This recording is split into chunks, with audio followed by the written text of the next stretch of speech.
The IKEA Business Network is now open for small businesses and entrepreneurs. Join for free today to get access to interior design services to help you make the most of your workspace, employee well-being benefits to help you and your people grow, and amazing discounts on travel, insurance, and IKEA purchases, deliveries, and more.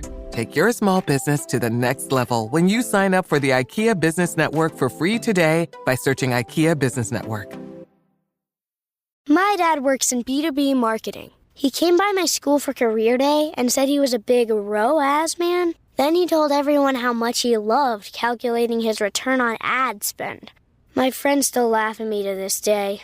Not everyone gets B2B, but with LinkedIn, you'll be able to reach people who do. Get a $100 credit on your next ad campaign. Go to linkedin.com/results to claim your credit. That's linkedin.com/results. Terms and conditions apply. LinkedIn, the place to be, to be. This is Optimal Work Daily, episode 1401, The Side Hustle Emergency Fund, Part 1, by Kevin Ha of FinancialPanther.com. And I'm your narrator. My name is Dan, and I'm here with you every single day, including weekends and holidays, reading from these great work-related blogs.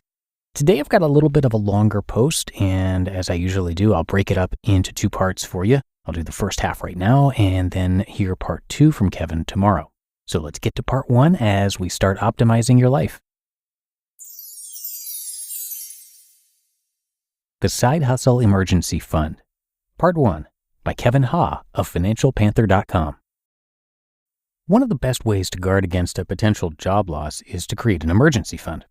But perhaps an even better thing you can do is to set things up so that if something does happen to your job, you have other jobs still waiting for you. That way, no matter what happens, your income-generating power can never be taken away. To do this, I recommend creating what I call a side hustle emergency fund. A side hustle emergency fund consists of all the income-generating things you can do outside of your full-time job. If something happens to your day job, rather than having to live on your cash savings, you'll be able to fall back on your side hustles and continue to create an income to cover some or all of your expenses.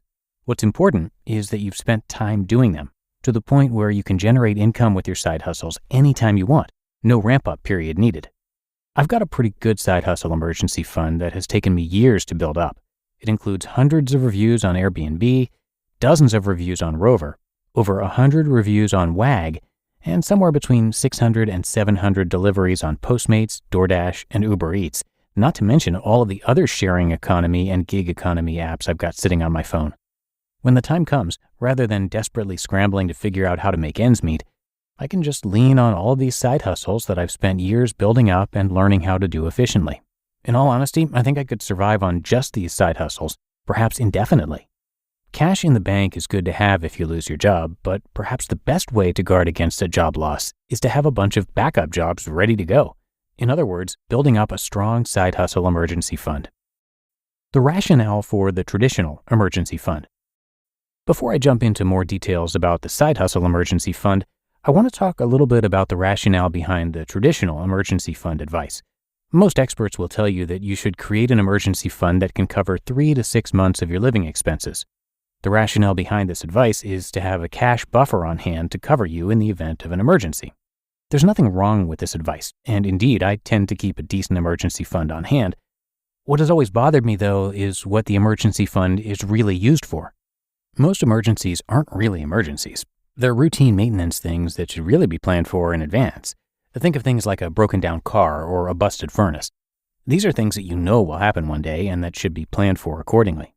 In reality, the primary purpose of the emergency fund is to serve as an income replacement tool in the event of a job loss. If the point of the emergency fund is to serve as a source of income during a job loss, then it seems like the better option is to create a different kind of emergency fund entirely, one that isn't based on saving up cash to cover your monthly expenses, but instead is based on building backup ways to cover your monthly expenses. That's where the Side Hustle Emergency Fund comes into play. The Side Hustle Emergency Fund as an alternative to the emergency fund. One of the issues I have with the emergency fund is that it works under the assumption that during periods of job loss, you'll live solely off your emergency fund. After all, we're taught to think of our emergency fund in terms of monthly expenses. The idea that you'll live solely off your emergency fund has never really made much sense to me. If you lose your job, you suddenly have another 40 hours per week to work with that you otherwise didn't have. Sure, some of that time will be spent applying for jobs, but I don't believe for a second that anyone is spending 40 hours per week applying and interviewing for jobs. And even if you are, you're unemployed now, so you better be working more than 40 hours per week to make ends meet. So what do you do with all this extra time on your hands? The answer is go out there and start making some money. If you can make $100 per day, you're looking at about $3,000 in a month. For a lot of people, that's enough to cover all your expenses. And $100 per day isn't hard to do. At $20 per hour, you're only looking at working 5 hours per day, or about 35 hours per week. That's probably fewer hours than you're working right now. Obviously, my favorite way to generate income outside of normal work is by taking advantage of sharing economy and gig economy apps. You can think of all these sharing economy and gig economy apps as a portfolio of backup jobs for you. Sign up for them before others have done so. Spend some time building yourself up on these different platforms, then leave them on your phone for when you need them. If you end up losing your job or have an extended period of job loss, it won't be hard for you to just turn on these apps and make a few $1,000s a month.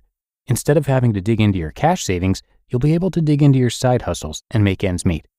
How to set up your side hustle emergency fund.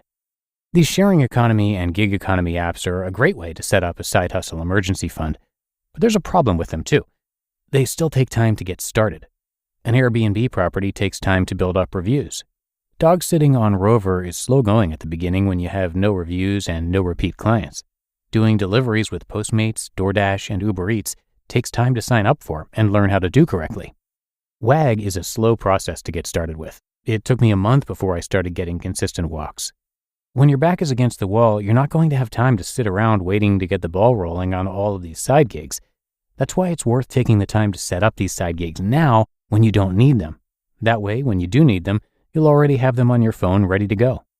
Here's how I've set up my side hustle emergency fund over the years.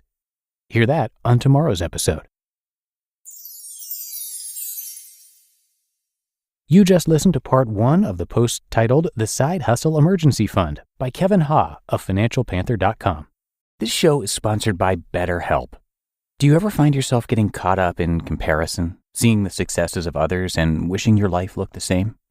If so, then you know how difficult it can be to manage these feelings. Therapy can help you focus on what you want instead of what others have, so you can start living your best life. And therapy is for everyone. Even if you haven't experienced major trauma, it's a great place to learn positive coping skills, boundary setting, and personal empowerment, which can have an amazing impact on both your personal and professional life. If you're thinking of starting therapy, give BetterHelp a try. It's entirely online, designed to be convenient, flexible, and suited to your schedule. Just fill out a brief questionnaire to get matched with a licensed therapist and switch therapists anytime for no additional charge. Stop comparing and start focusing with BetterHelp. Visit BetterHelp.com/workdaily today to get 10% off your first month.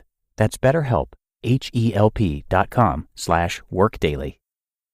We're driven by the search for better. But when it comes to hiring, the best way to search for a candidate isn't to search at all. Don't search, match with Indeed. Indeed is your matching and hiring platform with over 350 million global monthly visitors and a matching engine that helps you find quality candidates fast. Ditch the busy work. Use Indeed for scheduling, screening, and messaging. 93% of employers agree Indeed delivers the highest quality matches compared to other job sites. One of the things I love about Indeed is that it filters out incompatible applicants. So when you're hiring, the process is much faster, and you only have to consider applicants that are already likely to be a great fit. And listeners of this show will get a $75 sponsored job credit to get your jobs more visibility at Indeed.com/startup. So just go to Indeed.com/startup right now and support our show by saying you heard about Indeed on this podcast. Indeed.com/startup. Terms and conditions apply. Need to hire? You need Indeed. And we want to thank Kevin very much for this post. Kevin is an attorney and the blogger behind Financial Panther, which is a blog about personal finance, travel hacking, and side hustling using the gig economy. Kevin paid off $87,000 worth of student loans in just 2.5 years by choosing not to live like a big shot lawyer. Kevin, as you heard in this post, is passionate about earning money using the gig economy, and you can see all the ways he makes his extra income every month in his side hustle reports, which you can see along with other great content at FinancialPanther.com. But that does it for today here on OWD, but it does not do it for this episode. We've got part 2 coming up tomorrow, so hope you'll join me for that, where your optimal life awaits.